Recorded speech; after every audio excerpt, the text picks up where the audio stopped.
There's a particular shade of yellow that still makes my hands shake. School bus yellow. The exact color of the jacket my daughter was wearing the last morning I saw her. She was 8 years old, standing at the kitchen counter, pouring cereal into a bowl. Too much cereal, not enough milk the way kids do. I remember thinking I should tell her to go easy on the Frosted Flakes. We were running low. I didn't say anything. I just walked out the door with my work bag, got in my truck, and kept driving. Past the construction site where I was supposed to show up. Past the city limits. Past the point of no return. That was March 15th, 2015. 10 years ago this month. My name is Marcus Sullivan. I'm 42 years old, and I'm the man every father is afraid of becoming. I'm the ghost story parents tell their kids to illustrate the worst thing a person can do. I'm the statistic, the cautionary tale, the answer to the question, what kind of person abandons their own family? This is my apology. But more than that, this is my truth. And I owe you both because maybe somewhere in this mess of a story, there's a father listening who's thinking about his own exit route. Maybe there's a son or daughter who's been abandoned, wondering why. Maybe there's someone who needs to understand that monsters are just broken people who broke other people. I don't expect forgiveness. I'm not even sure I deserve the chance to speak. But I want to tell you everything exactly as it happened, because the only thing worse than what I did would be to lie about why I did it. Let me take you back to before. Before I became the villain in my own children's story. I met Rebecca when I was 24. She was 22, working as a receptionist at the dental office next to the sandwich shop where I grabbed lunch every day. I noticed her laugh first. It was this full-body, unself-conscious sound that made everyone around her smile. I spent 3 weeks building up the courage to ask her out. When I finally did, my hands were shaking so badly I could barely hold my wallet to pay for my sandwich. She said yes. We got married 2 years later in her parents' backyard. Small ceremony. Her mom cried. My dad got drunk and gave a rambling toast about responsibility that I didn't fully understand at the time. I should have listened more carefully. Our daughter Emma was born when I was 28. I remember holding her for the first time in that hospital room, this impossibly tiny person wrapped in a white blanket with pink stripes. She had Rebecca's nose, my chin. She smelled like possibility. I made promises to her that night. Silent promises I thought I'd keep forever. I'll never leave you. I'll always protect you. I'll be the dad I wish I had. Our son Tyler came 2 years later. He was colicky, cried for months straight.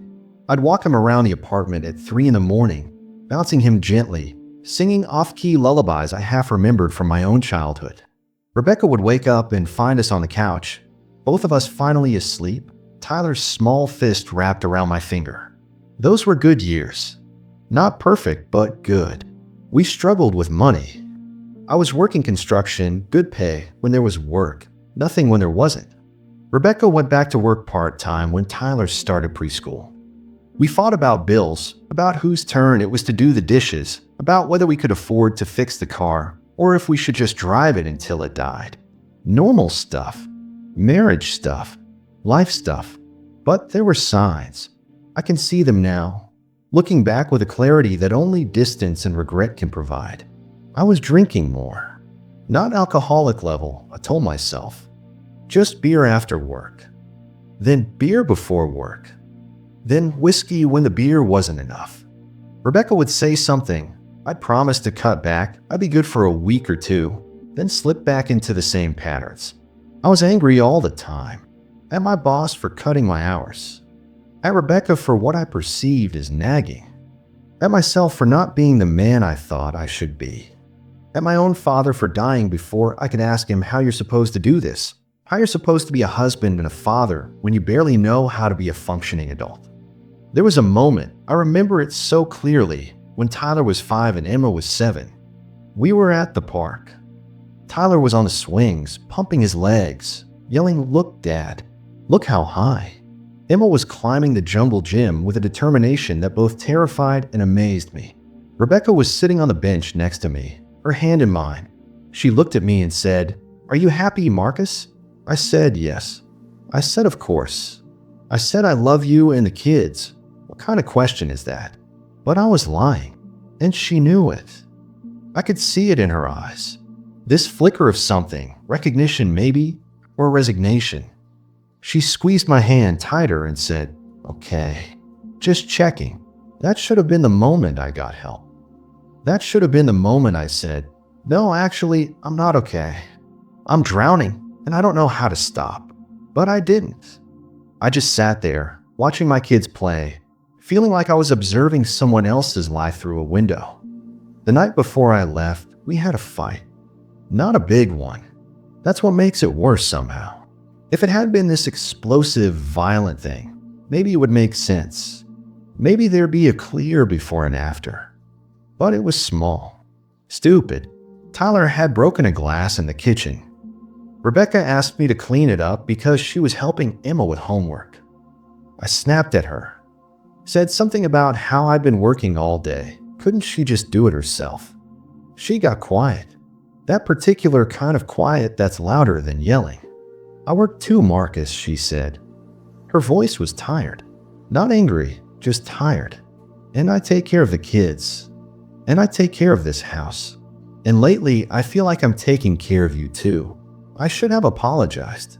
I should have put down my beer, cleaned up the glass, hugged my wife, and said she was right.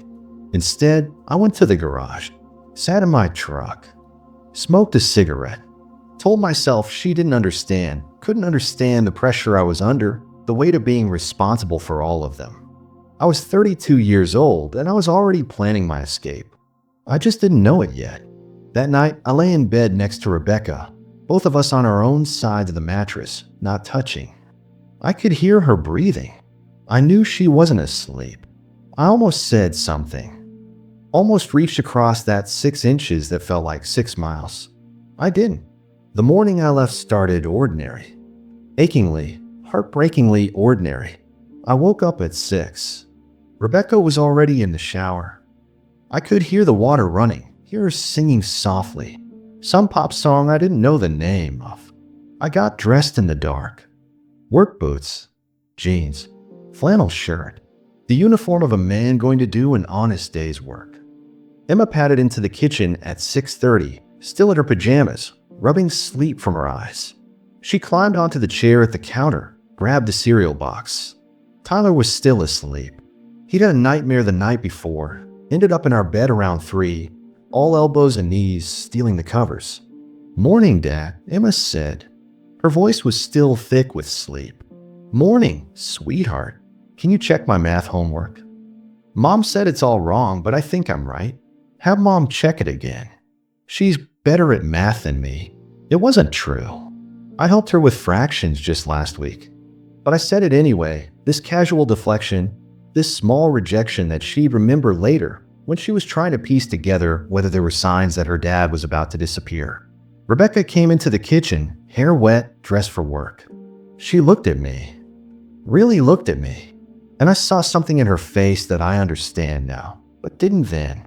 She knew. Maybe not consciously, but somewhere deep down, she knew something was wrong. You okay? She asked. Yeah, fine. Just tired. Marcus. She started to say something else, then stopped.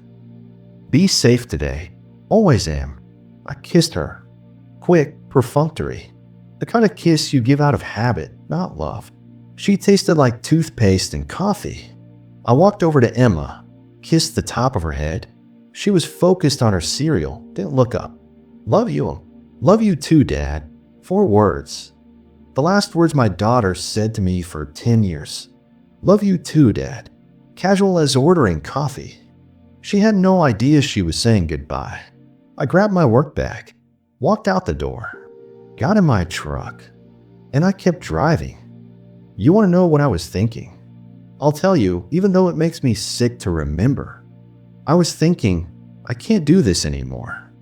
I was thinking, they'll be better off without me. I was thinking, I'm not cut out for this. I'm failing anyway. What's the difference between failing while present and failing while absent? I was thinking, I just need some time. A few days. A week maybe. Just some space to breathe. But here's the truth underneath the thoughts. I wasn't thinking. Not really. I was running on pure panic, pure self-preservation, pure cowardice. According to the National Fatherhood Initiative, approximately 24 million children in America live in homes without their biological father. That's 1 in 3 kids. 1 in 3. I knew this statistic. I'd seen it somewhere, probably on some documentary Rebecca was watching, while I pretended to pay attention. I never thought I'd be part of that statistic. I never thought I'd be the dad who leaves. But there I was, on the highway, driving north, phone in my pocket buzzing, Rebecca's name on the screen. I didn't answer. Couldn't answer. Because answering meant having to explain, and I couldn't explain when I didn't understand myself. I drove for 6 hours that first day. Stopped at a motel somewhere in Washington State. Cheap place, the kind where they don't ask questions if you pay cash. I lay on the scratchy bedspread, staring at the water-stained ceiling, and told myself I'd go back tomorrow.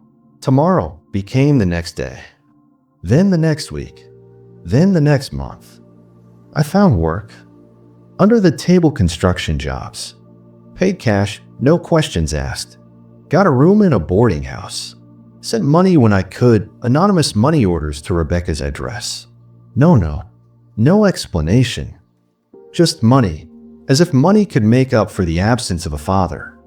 As if child support could substitute for actually supporting your children. I told myself stories. Lies, really, but I called them stories because it made them easier to swallow. I told myself they were probably relieved I was gone. No more fighting. No more tension. No more disappointing them. I told myself Emma and Tyler would adjust.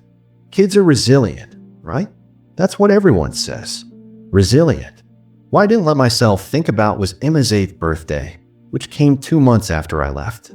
Or Tyler's nightmares.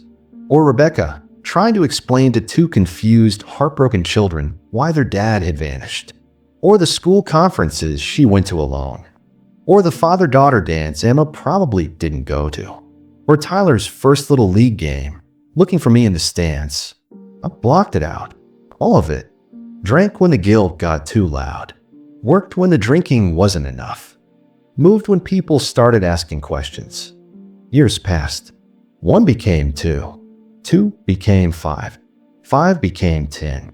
And every single day, I told myself the same lie. It's too late now. Too much time has passed. They've moved on. They're better off.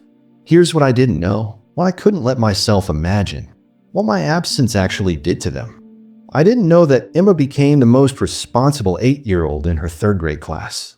That she started getting herself and Tyler ready for school because Rebecca was working 2 jobs. That she learned to make simple meals. That she became a little adult almost overnight because she had to. I didn't know that Tyler started stuttering. That he'd ask Rebecca every few days when I was coming home, and her answers got vaguer until finally she just said, "I don't know, baby. I don't know." I didn't know that Rebecca cried herself to sleep for months. That she blamed herself, wondered what she'd done wrong, replayed every conversation looking for the moment she'd failed to say the right thing that would have made me stay. I didn't know that Emma's teachers noticed a change in her. That her grades dropped. That she stopped raising her hand in class. That she sat alone at lunch sometimes, just staring at nothing. I didn't know that Tyler got in a fight in 1st grade when a kid made a joke about kids without dads. That he came home with a black eye and Rebecca held him while he sobbed, not from the pain, but from the shame of having something to be made fun of. I didn't know that on Father's Day, Emma made a card anyway. Drew a picture of our family. 2 parents, 2 kids. Wrote, "I miss you, Dad," in careful letters. Put it in a drawer because there was no one to give it to. I didn't know any of this because I didn't want to know. Because knowing would have meant facing what I'd done. And I wasn't ready. A study published in the Journal of Family Psychology found that children who grow up without fathers are more likely to experience depression, anxiety, and behavioral problems. They're 4 times more likely to live in poverty. They have higher dropout rates, higher incarceration rates, higher rates of teenage pregnancy. These aren't just statistics. They're consequences. Real consequences to real children. My children. The turning point came on an ordinary Tuesday afternoon in January of this year. I was working a job, replacing some rotted deck boards on a house in a neighborhood that reminded me uncomfortably of where Rebecca and I used to live. The homeowner, a woman maybe in her 60s, came out with lemonade. We got to talking. She asked if I had kids. I said no. The lie came automatically, easily. I'd said it so many times it barely registered anymore. She smiled, said that was probably for the best. Kids were expensive. Then she told me about her son, who lived in California with his wife and 2 kids. I don't see them as much as I'd like, she said, but we video chat every Sunday. My granddaughter just lost her first tooth. She showed me a picture on her phone. A little girl with a gap-toothed smile, holding a dollar bill. She's beautiful, I said. She is. You know, my son tells me all the time that I was a good mom. Says he wants to be the kind of parent I was. That's the best compliment I've ever received. She looked at me. Are you close with your parents? My dad died when I was 26. Mom's remarried, lives in Florida. We talk sometimes, but you're close. I thought about the last conversation I'd had with my mother. 3 years ago, Christmas. She'd asked about Rebecca and the kids. I changed the subject. Yeah, I lied. We're close. She nodded, satisfied, and went back inside. I stood there on that half-finished deck, hammer in my hand, and something cracked open in me. Emma would be 18 now. Tyler, 16. Emma was probably in college. Or maybe she graduated high school and was working. Maybe she had a boyfriend. Maybe she was engaged. Maybe there'd been a graduation ceremony I missed. Awards I didn't know about. Achievements I hadn't celebrated. Tyler was driving, had his license, was probably taller than me now. Did he play sports? Was he good at them? Did he have my temper? Rebecca's patience? Was he angry? Did he hate me? Did they remember what I looked like? Did they remember me at all? I sat down on the deck, right there on the job, and I cried. 42 years old, sitting in someone else's backyard, crying like a child. 10 years of repressed grief, guilt, shame, all of it coming out in these horrible, choking sobs. The homeowner came back out, alarmed. Asked if I was okay, if she should call someone. I said I was fine. Allergies. She didn't believe me, but she was kind enough not to push. I finished the job, got paid, went back to my apartment, a 1-bedroom place that smelled like mildew and regret. I pulled out my laptop, the cheap one I'd bought at Walmart for job searching, and I typed in Rebecca's name. It took less than 5 minutes to find her. Facebook, though her profile was mostly private. The profile picture was recent, I could tell. She looked older. Lines around her eyes that weren't there before, but still beautiful. Still her. There was one public photo. Christmas this past December. Rebecca in the center, smiling. And on either side of her, my children. Emma, my little girl who loved Frosted Flakes and couldn't pour milk properly. She was a woman. Long dark hair, Rebecca's face, my eyes. She was beautiful. So beautiful it hurt to look at her. Tyler, my son who'd had nightmares, who'd wrapped his tiny fist around my finger. He was almost as tall as Rebecca. Broad shoulders. My face, entirely my face, staring back at me from the screen. They looked happy. Not perfectly happy. Not magazine happy. But happy. Real happy. The kind of happy that comes from surviving something hard together. They looked like they didn't need me. And that should have been a relief. I told myself for 10 years that they'd be fine without me, that I was the problem, that my absence was better than my presence. But seeing them actually okay without me, destroyed me. Because it meant I'd been replaceable all along. It meant 10 years had passed and they built a life that didn't include me. It meant I'd missed everything, all of it, and they'd gone on anyway. It meant I'd made the wrong choice. I sat at my kitchen table for 3 days, barely moving. Called in sick to work. Didn't eat. Just sat there, staring at that photo, memorizing every detail. On the 3rd day, I opened a new email account. Typed Rebecca's email address in the to field. It was public on her Facebook page. Part of a business she'd started, some kind of bookkeeping service she ran from home. I typed 4 words. I'm sorry. I'm here. Then I deleted it. Typed again. It's Marcus. Can we talk? Deleted it. I know I have no right to ask, but deleted it. I spent 6 hours writing and deleting emails. Finally, I wrote this. Rebecca, it's Marcus. I know this email is 10 years too late.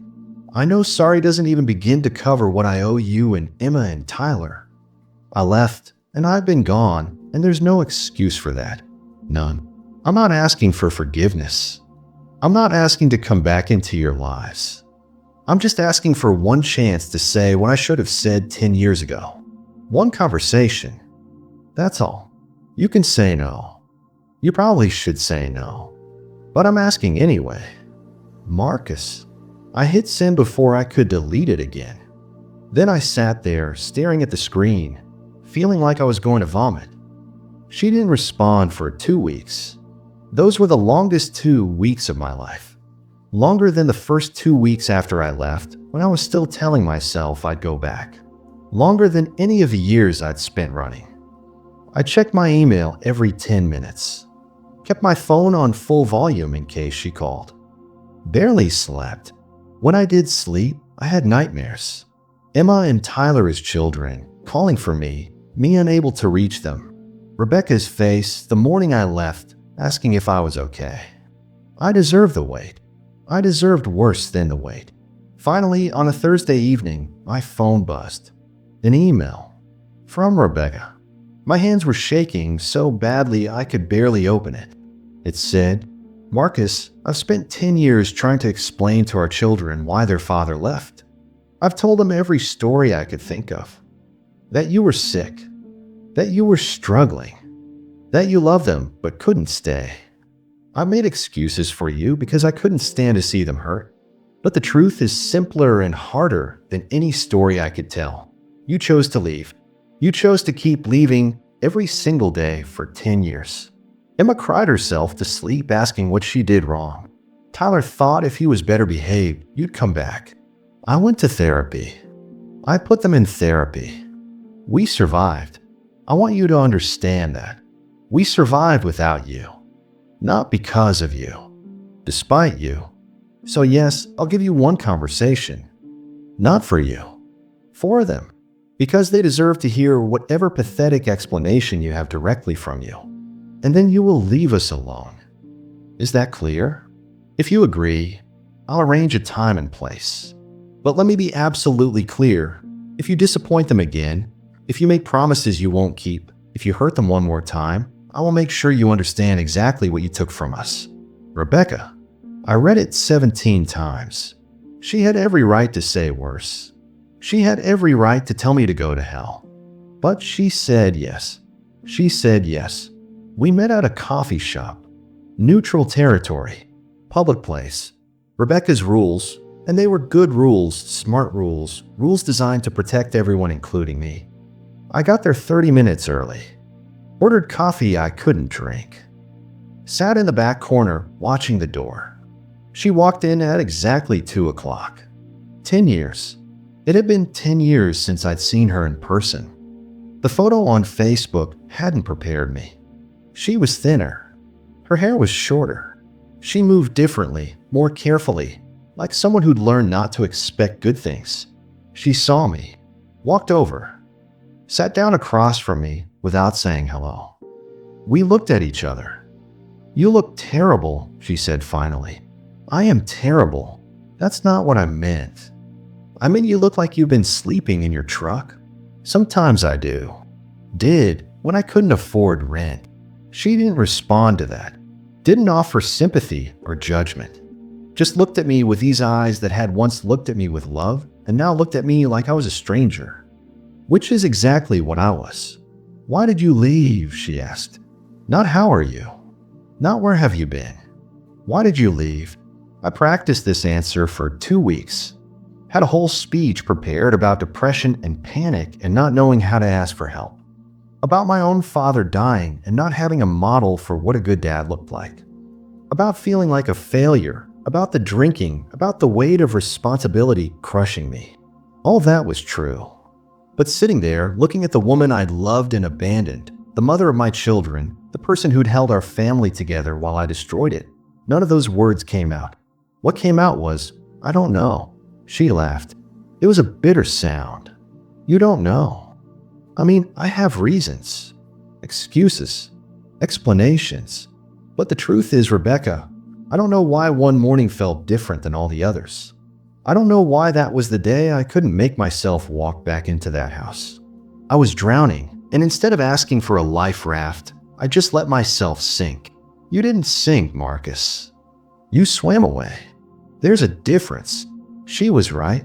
Tell me about them, I said. Please. Emma and Tyler. Tell me everything. And she did. She told me about Emma's straight A's in high school, how she got into nursing school, how she'd always been good at taking care of people, how she had a serious boyfriend now, a kind kid named David who treated her well, how she still made her bed every morning with precise hospital corners, this need for order and control that Rebecca worried about. She told me about Tyler's love of music, how he taught himself guitar, how he'd started a band with some friends, how he'd struggled in school, especially with authority, had gotten suspended twice for fighting, how he'd worked through it, gotten better, was planning to take a gap year before college to figure out what he wanted. She told me about the hard years, the money struggles, the nights she'd sat at the kitchen table crying over bills, the times Emma had offered her babysitting money to help with groceries, the time Tyler had asked for a DNA test because a kid at school said his dad probably wasn't really his dad, that's why he'd left. She told me about the boyfriends she'd dated, trying to find someone to be a father figure. How none of them had worked out. How Emma had told her once, "You don't need to find us a dad, Mom. We're fine with just you." With each story, I felt something inside me crack a little more. These were my children. I'd missed all of this. I'd chosen to miss all of this. Do they hate me? I asked finally. Rebecca was quiet for a long moment. Emma doesn't hate you. She's too kind for that.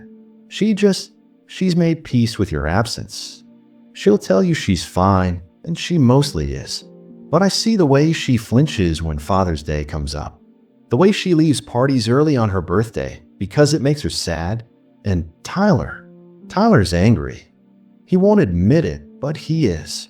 He carries it around with him, this tight ball of rage that comes out at the worst times. He's better than he was, but yeah, Tyler's angry. I nodded. I had no right to feel hurt by this, but I felt hurt anyway. I want to see them, I said. I want to apologize to them directly. I want to try to explain, even though I can't explain. I want a chance. Rebecca looked at me for a long time. Do you remember, she said finally, the night before you left? We had a fight. A stupid fight about a broken glass. I remember. I knew something was wrong that night. I knew. And I didn't push. I thought if I gave you space, you'd come around. I thought if I was patient, if I was understanding, you'd tell me what was really going on. She paused. I spent 10 years wondering if I'd pushed that night, if I'd forced the conversation. Would you have stayed? Rebecca. But here's what I've learned, Marcus. You can't save someone who doesn't want to be saved. You can't make someone stay who's already gone. I couldn't have stopped you. Because you weren't leaving me that night. You'd already left, probably months or years before. You just finally made it physical. She was right. About all of it. So yes, she continued. You can meet them. I've already talked to them. Prepared them. Emma said yes immediately. Tyler took more convincing. But they both agreed, and I think it's important for their healing to hear whatever you have to say. But Marcus, she leaned forward. If you walk back into their lives and then leave again, if you make promises you can't keep, if you hurt them one more time, I will personally make sure you understand the consequences. Do you understand? I understand. Do you? Because this isn't about you getting closure. This isn't about you feeling better about yourself. This is about two people you helped create who have spent their entire childhoods with a father-shaped hole in their lives. If you're going to do this, you commit. therapy, regular contact, showing up. Not just once, but repeatedly, consistently, until they believe you're actually here. Can you do that? Could I? I thought about my apartment, my cash under the table job, my life built around the ability to disappear at any moment. I thought about Emma's smile in that Christmas photo, Tyler's face that looked so much like mine. I thought about 10 years of running. Yes, I said, I can do that. I will do that. Rebecca studied my face like she was trying to read a foreign language. Okay, she said finally. Okay. Next Saturday, noon, the park near our old house. The one with the playground. The one where, yes, that one. The one where Rebecca had asked me if I was happy. The last good memory I had of us as a complete family. I'll be there, I said.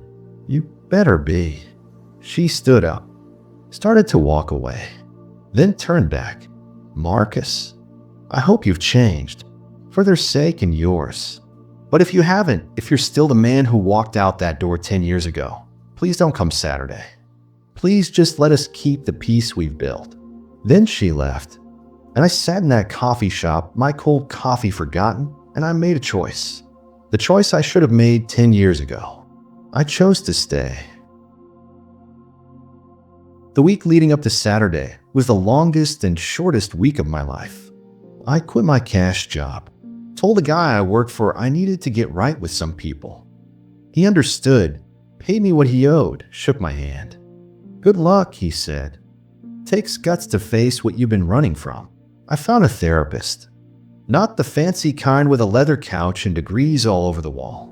Just a guy named Mike who ran a community mental health center, saw patients on a sliding scale. I told him everything. The leaving, the drinking, the guilt, the 10 years of convincing myself I was doing the right thing. You know what's interesting? Mike said after our first session. You keep talking about what you took from them, but you don't talk about what you took from yourself. What do you mean? You missed 10 years of your kids' lives. That's not just their loss.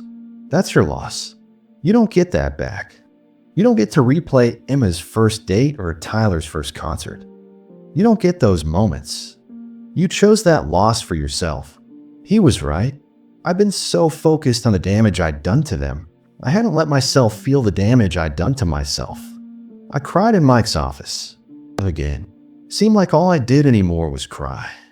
Good, Mike said. That's good. You should cry. You should feel this. Because if you don't feel it, you'll run again. I went to an AA meeting. Wasn't sure if I qualified as an alcoholic, but I definitely qualified as someone who'd used alcohol to avoid feeling things. Sat in a church basement on metal folding chairs, listened to people tell stories that sounded uncomfortably like my own. A guy named Pete came up to me after. First time. Yeah, you look terrified. I am. That's good. Means you're ready. You sticking around. Yeah, I'm sticking around. I got a real job. Nothing fancy, maintenance work at an apartment complex. Benefits, regular hours, taxes taken out. The kind of job you can't just walk away from without consequences. The kind of job that requires you to show up. And every night I practiced what I'd say to Emma and Tyler. I'm sorry. I love you. I was wrong. I want to try again. None of it seemed adequate. How do you apologize for 10 years? How do you explain the unexplainable? How do you ask for forgiveness you don't deserve?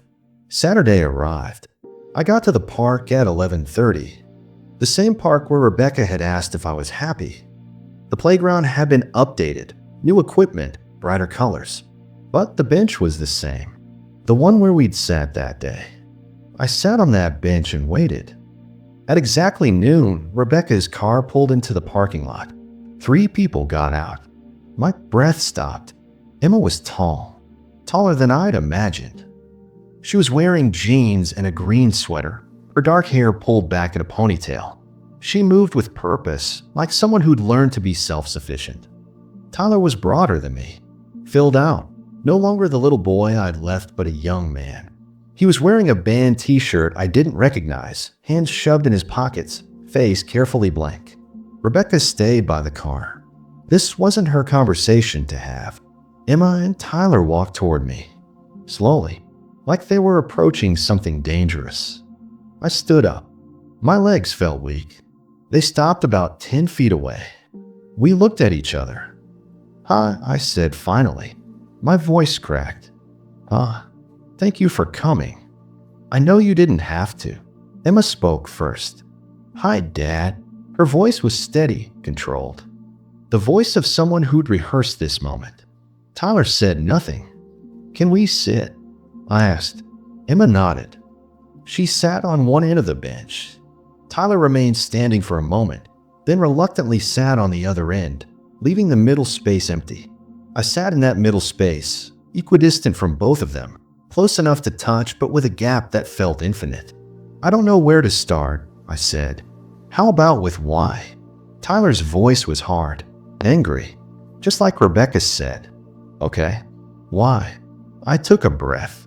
"Your mom probably told you I don't have a good answer for that. I have reasons. I was drinking too much. I was depressed. I felt like I was failing at everything, and I didn't know how to ask for help.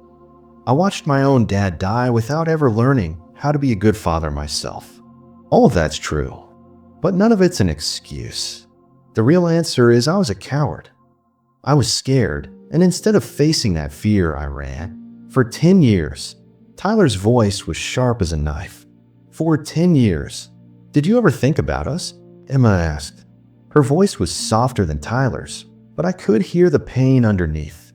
Every single day. That's not me trying to make you feel sorry for me. That's just the truth. Every single day I thought about you. I just didn't have the courage to do anything about it until recently. What changed? Emma asked. I told him about the woman with the deck. The photo on her phone. The moment something broke open in me. So you came back because of a stranger's grandkid? Tyler stood up. That's what made you suddenly remember you had children? Tyler, sit down, Emma said quietly. No, I don't want to sit down. I don't want to do this. He looked at me, and his eyes were wet. Do I have any idea what it was like? Do you have any concept of what you did to us?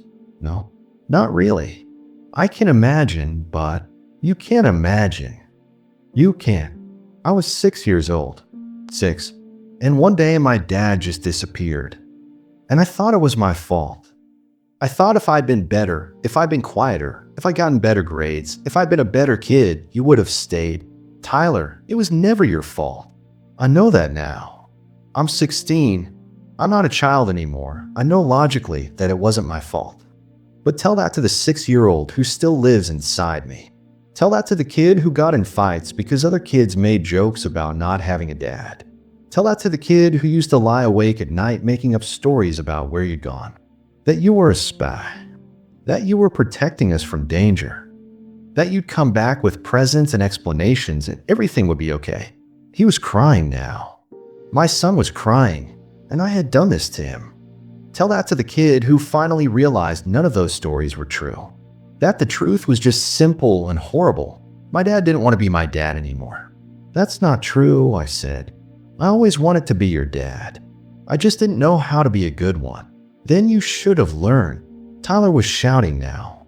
People at the playground were looking over. You should have gone to therapy. You should have talked to Mom.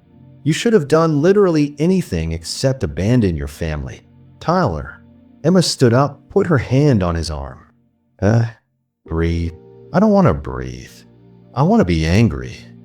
I've been angry for 10 years, and I'm tired of people telling me I need to let it go and move on and forgive. He looked at me. Everyone expects me to be the bigger person, to understand that you were struggling, to have compassion.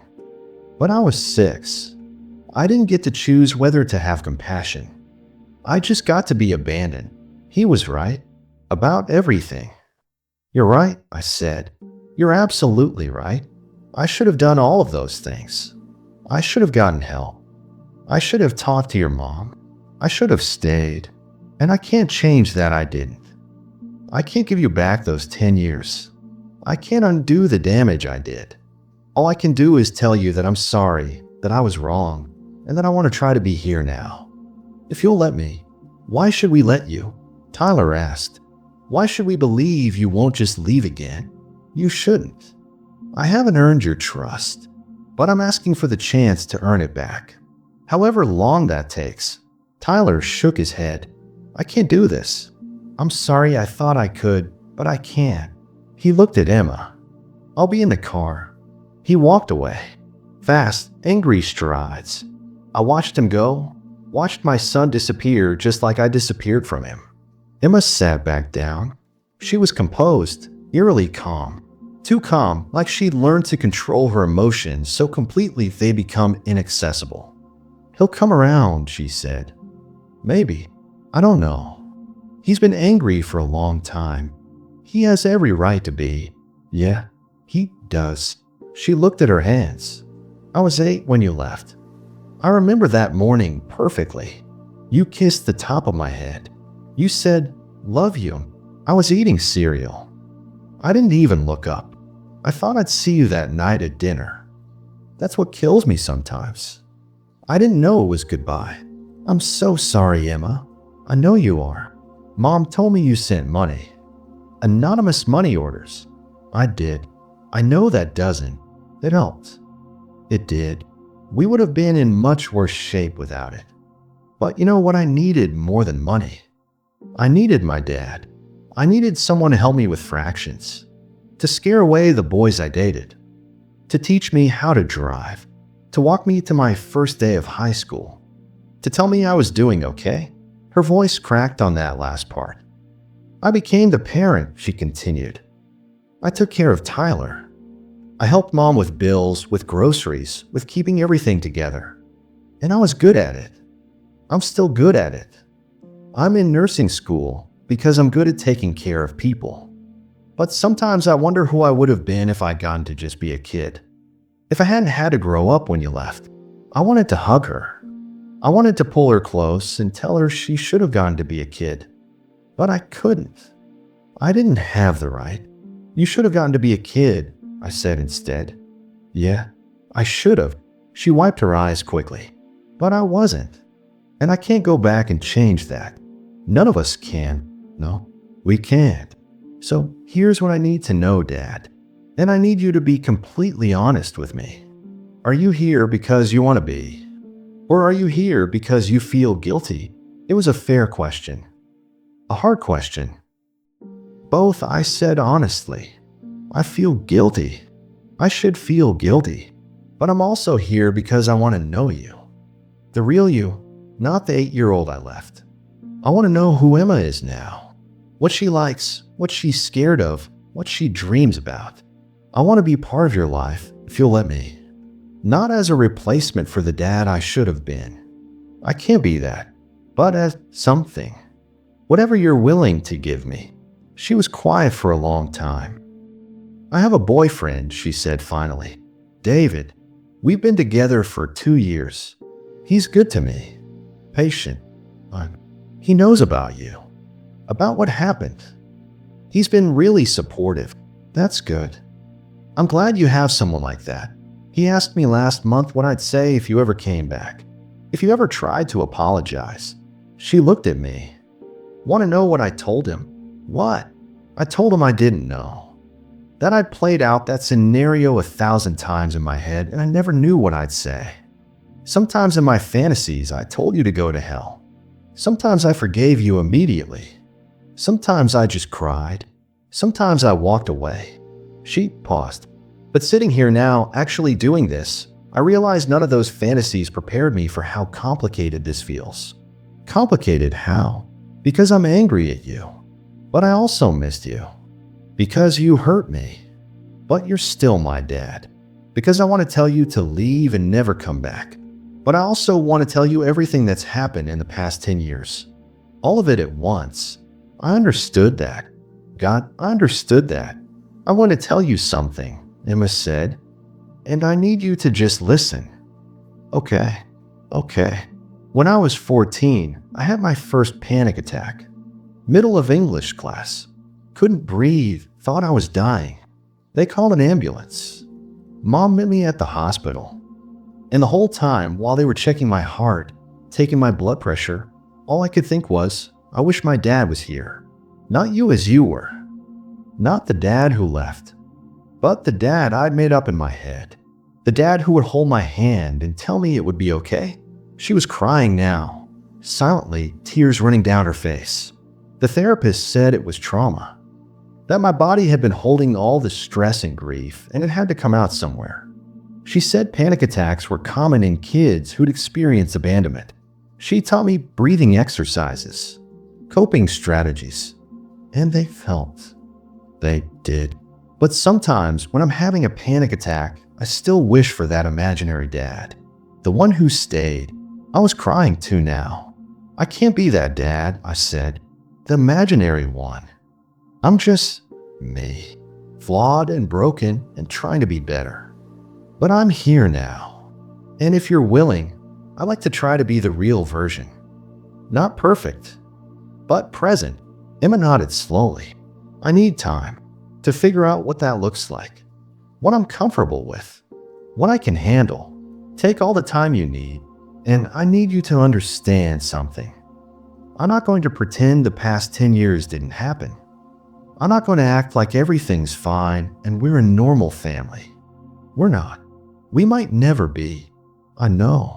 And if you're going to be in my life, you have to be consistent. I can't do this if you're going to disappear again. I can't go through that twice. I won't disappear. I promise. She looked at me with these ancient eyes that had seen too much too young. Everyone makes promises, Dad. The question is whether you'll keep them. Rebecca was waiting by the car when Emma and I walked over. Tyler was in the back seat, headphones on, staring out the window. How did it go? Rebecca asked Emma. It went. Emma looked exhausted. I want to get in the car. I need to process. She hugged Rebecca, then got in next to Tyler. I could see them talking through the window, Tyler's angry gestures, Emma's calmer responses. Rebecca and I stood in the parking lot. Thank you, I said, for setting this up, for giving me this chance. I didn't do it for you. I know. She studied me. You look different. Not just older. Different. I hope so. I'm trying to be different. Trying isn't enough, Marcus. You have to actually be different. You have to show up. Not just today, but next week, and the week after that, and the week after that, until it becomes normal. Until they believe you're actually here to stay. I will. I'm going to. She nodded, but she didn't look convinced. And why should she? I'd broken every promise I'd ever made to her. I started therapy, I said, and I'm going to AA meetings. I got a real job with taxes and benefits. I'm trying to build a life that's stable. That's here. Good. That's good. But Marcus, do those things for yourself, not for us. Because if you're only doing them to prove something to us, you'll stop the moment it gets hard. You have to do them because you actually want to change. She was right about everything. She'd always been right. I do want to change, not just for you and the kids, for me too. Okay. She opened her car door. Emma will text you, or she won't. That's her choice. Respect whatever she decides. And Tyler, give him time. He's angry, and he has every right to be. Don't push. I won't. She got in the car, started the engine, then rolled down the window. Marcus, one more thing. Yeah, I don't hate you. I probably should, but I don't. I just don't trust you. And I won't, not for a long time. Maybe never. So don't expect me to be friendly or forgiving. The best you'll get from me is civil. Understand. I understand. She drove away. And I stood in that parking lot watching my family leave, just like I'd left them 10 years ago. But this time I wasn't running. This time I stayed until their car was completely out of sight. Then I got in my truck and drove back to my apartment, and I felt something I hadn't felt in 10 years. Hope. Terrifying, fragile, probably going to get crushed hope. But hope nonetheless. Emma texted me 3 days later. Just one message. Coffee next week? I stared at that message for 20 minutes before responding. Yes. Whenever works for you. Wednesday, 3 p.m., same place Mom met you.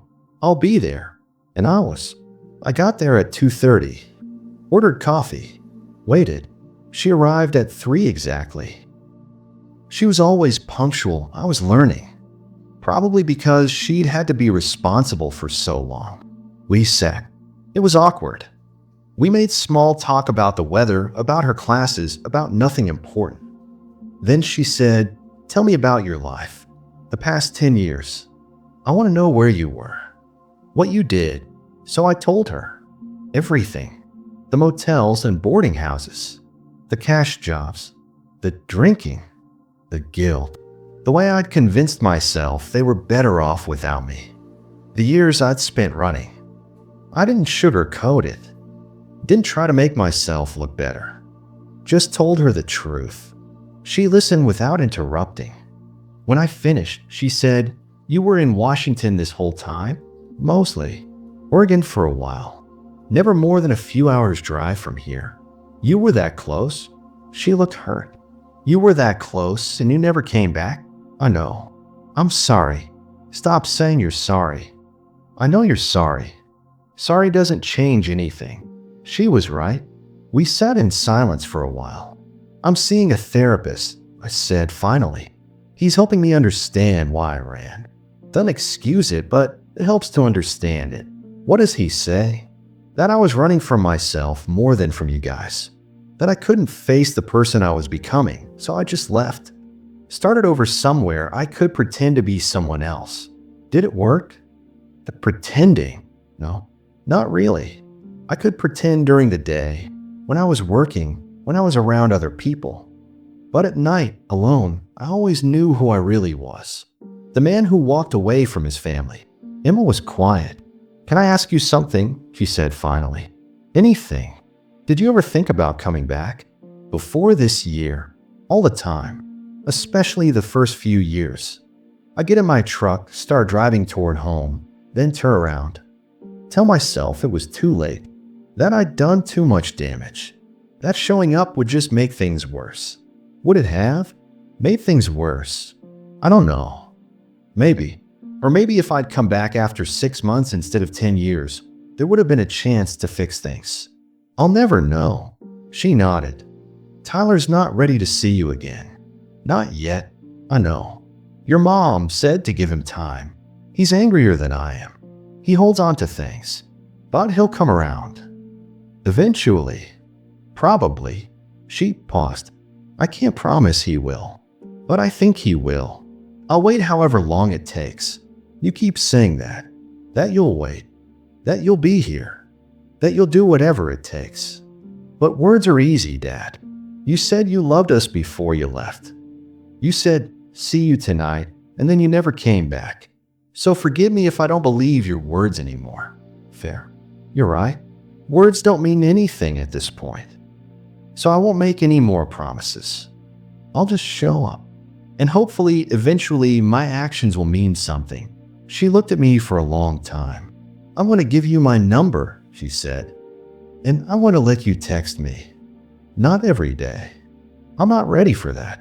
But once in a while. And maybe we can do coffee again in a few weeks. If this goes okay." "Okay." She wrote her number on a napkin. Slid it across the table. I took it like it was made of glass. "I have to go," she said. "I have class in an hour. Thank you for coming. For giving me this chance. I'm not doing it for you. I'm doing it for me. Because I need to know if this anger I'm carrying around is helping me or hurting me. And the only way to know is to actually face it. Face you." She left, and I sat there holding that napkin with her phone number, and I felt like I'd been given something precious and terrifying. A second chance. Over the next few months, Emma and I met for coffee every other week. Sometimes we talked about heavy things. Sometimes we talked about nothing. Sometimes we just sat in comfortable silence, learning how to be around each other again. She told me about nursing school, about her dream of working in pediatrics, about David, who sounded like a good person, someone who treated her well. about her friends, her roommate, her plans for after graduation. I told her about my job, about my therapy sessions, about the AA meetings I was still attending, even though I wasn't sure I was technically an alcoholic. About my apartment, which I'd actually decorated for the first time in 10 years. About my attempts to build a life worth staying for. She never said she forgave me. She never said she was glad I was back. But she kept showing up. And so did I. Tyler didn't contact me. I didn't push. Rebecca had warned me not to, and I trusted her judgment more than my own. But 6 months after that first meeting at the park, Emma texted me, "Tyler wants to talk to you. Are you free this weekend?" My hand shook as I typed back, "Yes, whenever he wants." We met at the same park. Tyler showed up alone this time. No Emma, no Rebecca. Just him and me. He looked different. Hair longer. A tattoo on his forearm I couldn't quite make out from a distance. We sat on the same bench. "Emma said you've been showing up," he said. No preamble, no small talk. "I have. She said you seem different. I'm trying to be." He looked at me. "I'm still angry at you. You should be. But Emma seems happier. Less anxious. She says talking to you has helped her process some stuff. Get closure or whatever."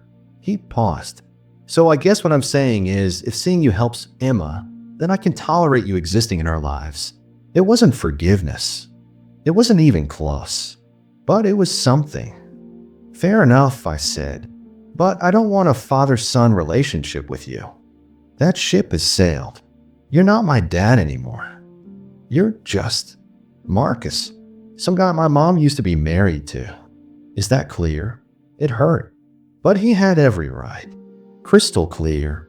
"And if you hurt Emma again, if you disappear again, I'll make sure you regret it." "I won't." "You better not." We sat in silence. "I play guitar now," he said finally. "Your mom told me. I'm pretty good. My band played at a local venue last month. First real gig. That's amazing. I'd love to hear you play sometime. If you're comfortable with that." He shrugged. "Maybe. We'll see." It wasn't much, but it was a start. A year after I came back, Emma invited me to her graduation from nursing school. I almost said no. Almost convinced myself I didn't deserve to be there, that my presence would ruin her day. But then I remembered what my therapist Mike had said, "Stop deciding what other people need. If she's inviting you, it's because she wants you there. Let her make that choice." So I went. I sat in the back of the auditorium, watching her walk across the stage in her cap and gown, watching her shake hands with the dean, watching her smile for photos with her classmates. Rebecca was there, of course, front row, cheering louder than anyone. David was there too, recording everything on his phone. Tyler was there. He saw me, gave me a small nod. Not warm, but not hostile either. After the ceremony, I approached them carefully. "Congratulations, Emma," I said. "I'm so proud of you. Thank you for coming." She smiled. It looked genuine. "It means a lot that you're here. I wouldn't miss it." Rebecca was watching me warily. Always watching, always protecting her children. As she should. "Take a picture with us?" Emma asked suddenly. I looked at Rebecca. She gave the smallest nod. So we stood together. Emma in the middle, me on one side, Rebecca on the other. David took the photo. The first photo of us together in 11 years. We weren't a family. Not really. Not in the traditional sense. But we were something. And something was more than I deserved.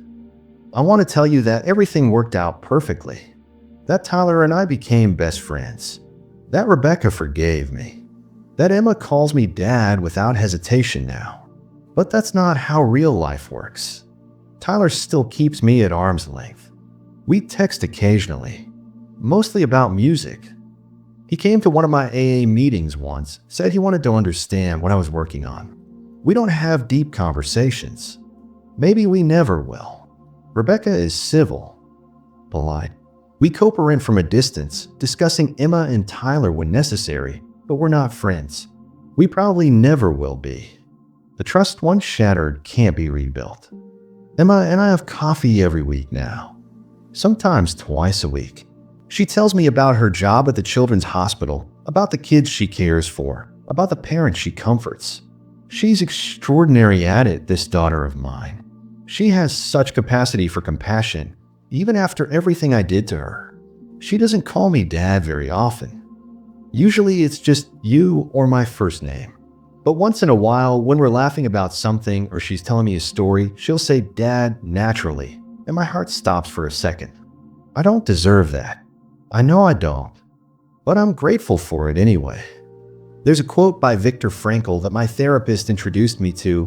When we are no longer able to change a situation, we are challenged to change ourselves. I can't change what I did. I can't give Emma and Tyler back their childhoods. I can't erase the trauma, the therapy bills, the tears, the anger. I can't undo Rebecca's struggle, her years of single parenting, her sacrifices. All I can do is change myself. Become the person I should have been all along. Not for redemption, because I'm not sure I believe in redemption for someone who did what I did, but because it's the right thing to do. Because my children deserve to see that people can change, even if the change comes too late. I've been back in their lives for 2 years now. 24 months of showing up, of being present, of doing the work. It doesn't balance out the 120 months I was gone. It probably never will, but it's something. Last month, Emma told me she and David are getting engaged. She said it casually over coffee, like it was just another piece of news. But I could see her watching me, gauging my reaction. That's wonderful, I said. He's a good man. He clearly loves you. He does. She paused. He wants to meet you. Properly, I mean. We've run into each other a few times, but he wants to actually sit down and talk. I'd like that. He has some questions. About what happened. About where I come from. He's protective of me, as he should be. She looked at me. He asked if you'd be at the wedding. I haven't decided yet. I want you there, but I also don't want it to be awkward. Mom will be there. Tyler will be there. Everyone will know who you are and what you did. Emma, it's your wedding. You should have whoever you want there. If that's not me, I understand completely. But what if I want you there? Then I'll be there. Wherever you want me. In the back row, outside, I don't care. Just tell me where to be, and I'll be there. She nodded slowly. I'll think about it. And I understood. Because this is what forgiveness looks like in real life. Not a single moment of absolution. Not a tearful reunion where everything's fixed. But a series of small decisions over and over about whether to let someone back in. About whether the risk is worth it. About whether you can love someone and still protect yourself from them. I want to tell you why I'm sharing this story. This shameful, painful story of my worst failure. I'm sharing it because I know I'm not the only father who's thought about leaving. Who's felt the crushing weight of responsibility and fantasized about just driving away. Who stood in the doorway and wondered what would happen if they just didn't come back. If you're that father reading this or listening to this, I want you to understand something. Don't do what I did. Don't convince yourself your family will be better off without you. They won't be. They'll be damaged. They'll be hurt. They'll spend years in therapy trying to understand what they did wrong, even though it was never about them. But more than that, you'll lose something you can never get back. You'll lose your children's childhoods. You'll lose their trust. You'll lose the version of yourself that could have been a good father, if only you'd had the courage to ask for help. Because that's what I should have done. I should have told Rebecca I was struggling. I should have gone to therapy. I should have gone to AA. I should have talked to my friends, my family, anyone. I should have admitted I didn't know what I was doing and asked for help. But I didn't. I ran, and I lost 11 years with my children. 11 years I'll never get back, no matter how many coffee dates I show up for now. Don't make my mistake. If you're drowning, ask for a life raft. Don't just let yourself sink and take your family down with you. And if you're the child who was left behind, If you're Emma or Tyler or one of the millions of kids who grew up with an absent father, I want you to know it wasn't your fault. I know you've probably been told that before. I know it doesn't always help because trauma lives in the body, not just the mind. But I want to say it anyway. It wasn't your fault. You weren't too loud.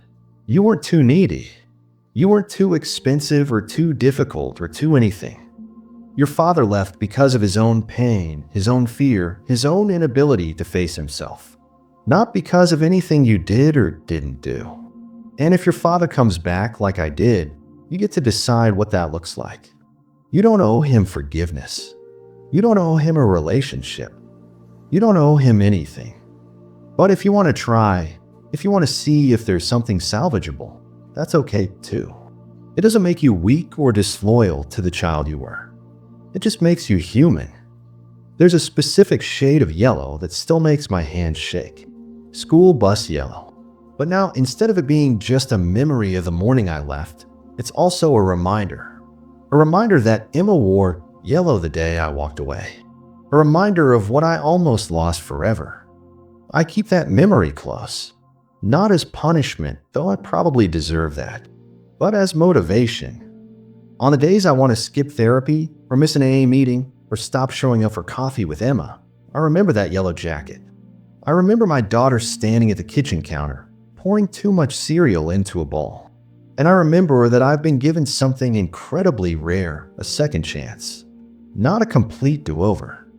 Not a magical reset where everything's fixed, but a chance to show up, to be present, to slowly, painfully earn back some tiny fraction of what I threw away. I saw Emma last week. She told me she decided I could come to the wedding. Not walking her down the aisle, that honor was going to Rebecca, which was absolutely right. But I could be there, in the ceremony, as her father. Are you sure? I asked. No, she said honestly, but I'm doing it anyway. Because you've shown up for 2 years now. And I think that deserves something. Thank you, I said. My voice broke. Thank you for giving me this. I know I don't deserve it. Maybe not, she said. But you're trying to earn it. That has to count for something. We sat in silence for a moment. Dad, she said. The word hit me like it always does. Like a gift I'm not sure I should accept. Yeah, I'm not going to say I forgive you. I'm not there yet. I might never be. But I'm glad you came back. I'm glad you're trying. That's enough for now. That's more than enough. And I meant it. This is my apology. To Emma, to Tyler, to Rebecca, to everyone I hurt when I walked out that door. I'm sorry I left. I'm sorry I stayed gone. I'm sorry I chose my own fear over your well-being. I'm sorry I made you question your worth, your lovability, your place in the world. I'm sorry isn't enough. It doesn't undo the damage. It doesn't give back what was taken. But it's all I have. That and my presence. My consistent, imperfect, trying my best presence. And if you're someone who was abandoned, who's carrying that wound, I want you to hear this directly from someone who did the abandoning. You deserve better. You deserve a father who stayed, who fought through his own demons to be there for you. You deserve consistency and love and presence. You didn't get it. And that's not fair. It's not right. But you survived. You're here. And that's extraordinary. And if you're a father considering leaving, considering running, considering taking what seems like the easy way out, it's not the easy way. It's the coward's way. It will haunt you every single day. It will hollow you out from the inside. It will turn you into someone you don't recognize. Stay. Get help. Do the work. Face the pain. Be the father your children need, even if you don't know how. Especially if you don't know how. Learn. Ask questions. Go to therapy. Join a support group. Talk to other fathers. Read books. Watch videos. Do whatever it takes. Just don't run, because running doesn't solve anything. It just spreads the pain around, multiplies it, ensures that everyone involved spends years trying to heal from wounds that never should have been inflicted in the first place. I know this because I ran, and I'm spending the rest of my life trying to come back from that choice. Last week, Tyler sent me a text. Just 3 words, "Coffee this week?" I stared at that text for 10 minutes before responding. Yes, whenever works. We're meeting tomorrow. I don't know what he wants to talk about. Maybe nothing important. Maybe something huge. Maybe he just wants to yell at me more, which would be fair. But he's reaching out. After 2 years of maintaining distance, of keeping me at arm's length, he's reaching out. And I'll be there. Because that's what I do now. I show up. There's no neat ending to this story. No moment where everything's resolved and we all lived happily ever after. That's not how real life works, especially not when you've caused the kind of damage I caused. But there's this. Emma graduates from her nursing program next year. Tyler's band is recording an EP. Rebecca started dating someone, a kind man who treats her well. They're all building lives. Good lives. Lives that exist in spite of what I did, not because of it. And I'm here, on the periphery where I belong. Not central to their stories anymore, but present. Accounted for. No, it's not redemption. I'm not sure I believe in redemption for what I did. But it's something. And something is more than I gave them for 11 years. So I'll take it. I'll take these coffee dates with Emma, these awkward texts from Tyler, these civil exchanges with Rebecca. I'll take this place on the edge of their lives, and I'll be grateful for it. Because the alternative, the thing I did for 11 years, was nothing. Was absence. Was a father-shaped hole in 2 children's lives. And this imperfect, complicated, painful presence is better than nothing. If you take one thing from my story, let it be this. Stay. Whatever you're going through, however hard it is, however much you want to run, stay. Get help. Do the work. Face your demons instead of running from them. Because your children need you. Not a perfect you. Not a version of you that has everything figured out. Just you. Present. Trying. Showing up day after day, even when it's hard. That's what being a father means. Not being perfect. Not having all the answers. Just being there. I wish I'd understood that 11 years ago. I wish someone had told me that it's okay to struggle, to fail, to not know what you're doing, as long as you keep showing up. But nobody told me. Or maybe they did and I wasn't listening. Either way, I learned it the hardest way possible. By losing everything and spending years trying to earn back a fraction of what I threw away. There's a coffee shop near the university where Emma goes to school. We meet there every Wednesday at 3 o'clock. It's become our routine, our thing. Sometimes I get there early and I watch other families. Fathers with their daughters. Easy relationships built on years of consistent presence. Inside jokes. Comfortable silences. The kind of relationship Emma and I will probably never have. And I grieve that every single time. I grieve the father-daughter relationship we could have had if I'd made different choices. If I'd stayed. If I'd fought through my own pain instead of running from it. But then Emma arrives and she sits down across from me and she tells me about her week. About the patient who made her laugh. About the class that's kicking her butt. About the wedding planning stress. About her life. And I listen. Really listen. Not planning what I'm going to say next. Not thinking about my own guilt. Just listening to my daughter share her life with me. It's not the relationship I should have given her. It's not what she deserved. But it's what we have now. This imperfect, hard-won, fragile connection. And I treasure it. Every single Wednesday. Every text. Every moment she chooses to let me into her life. Because I know how easily it could have been nothing. How easily she could have said no when I reached out. How easily she could have decided I didn't deserve a second chance. But she didn't. She said yes.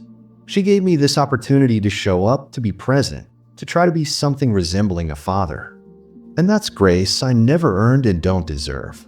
Tyler's sitting across from me right now. Well, not right now as you're listening to this. But as I'm telling this story, preparing to meet him tomorrow, I'm imagining what it will be like. Will he be angry? Probably. He has every right to be. Will he give me a chance? Maybe. I hope so. Will we ever have a real father-son relationship? I don't know. Maybe not. That might be too much to ask. But maybe we can have something. Something small. Something real. And maybe that will be enough. Because I'm learning that fatherhood, at least the version I'm building now, isn't about grand gestures or perfect moments. It's about showing up consistently for the small, boring, ordinary moments. It's about Wednesday coffee dates that become routine. It's about responding to texts even when you don't know what to say. It's about being present at graduations and weddings, even when you're not sure you belong there. It's about accepting whatever relationship your children are willing to give you and being grateful for it, even when it's painful to recognize how much more you could have had. I want to end with something my therapist Mike told me a few months ago. We were talking about forgiveness, about whether I could ever forgive myself for what I did. Forgiveness isn't a feeling, he said. It's a choice you make every day. It's choosing to move forward instead of staying stuck. It's accepting what happened, taking responsibility for it, and deciding what you're going to do differently going forward. I asked him if he thought my children would ever forgive me. I don't know, he said honestly. But that's not really the question, is it? The question is whether you can live with yourself either way. Whether you can keep showing up even if they never forgive you. Whether you can be present without the guarantee of absolution. He was right, because that's what real change requires. Showing up without knowing if it will matter. Doing the work without the promise of reward. Being present even when presence is all you can offer and it doesn't feel like enough. That's what I'm doing now. Every day. Showing up. Being present. Trying to be the father I should have been all along, even though it's too late for that father to matter in the way he should have mattered. According to the Harvard Study of Adult Development, one of the longest-running studies of human life ever conducted, the quality of our relationships is the single biggest predictor of our health and happiness. Not money, not career success, not achievements, relationships. I threw away the most important relationships of my life because I was too scared to face my own pain, because I convinced myself that running was easier than staying. I was wrong. Running didn't make anything easier. It just delayed the pain, multiplied it, spread it to the people I loved most. Staying would have been hard. Brutally hard. It would have required therapy, work, self-examination, vulnerability, all the things I was terrified of. But it would have been possible. And it would have been worth it. Because relationships, messy and complicated and difficult as they are what make life worth living. And I almost lost mine forever. Emma's wedding is in 6 months. I bought a suit for it last week. First suit I've owned in over a decade. I stood in the dressing room, looking at myself in the mirror, and I barely recognized the person staring back. Not because I looked that different physically, but because there's something in my eyes now that wasn't there before. Presence, purpose, something to live for beyond just getting through each day. I'm not proud of how I got here. I'm not proud of the path I took. But I'm grateful I found my way back, even if it took me 11 years to do it. I keep a photo on my phone now. The one David took at Emma's graduation. Emma in the middle, me on one side, Rebecca on the other. We're not touching. There's visible space between us. Our smiles are careful, measured. We look like exactly what we are. People trying to make something work despite a painful past. But we're together. In the same photo. For the first time in 11 years. And sometimes when I'm having a bad day, when the guilt threatens to overwhelm me, I look at that photo and I remember I came back. It was late. It was probably too late. But I came back. I stopped running. And that has to count for something. If you're a father reading this, listening to this, and you're thinking about leaving, don't. If you're a child who is left, you deserve better. If you're a mother holding a family together alone, you're extraordinary. If you're someone who ran and is thinking about coming back, it's not too late. It won't be easy. It won't erase the damage. But it's better than staying gone. These are the lessons I've learned, written in the scars I left on the people I loved most. I hope you'll learn them more gently than I did. My name is Marcus Sullivan. I'm 42 years old. I abandoned my family 10 years ago. This is my apology, my truth, my warning, my hope that maybe somewhere, some father who's standing at his own exit route will hear this and make a different choice. We'll choose to stay. We'll choose his children. We'll choose the harder, braver path of facing his own pain instead of inflicting it on the people who need him most. That's all I can offer now.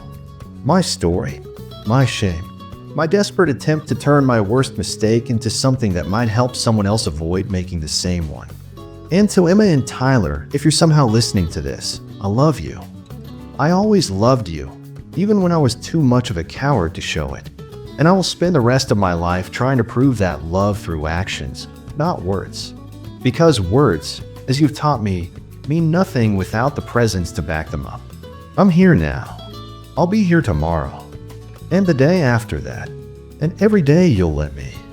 That's my promise. Not a perfect father. Not the father you should have had. Just a present one.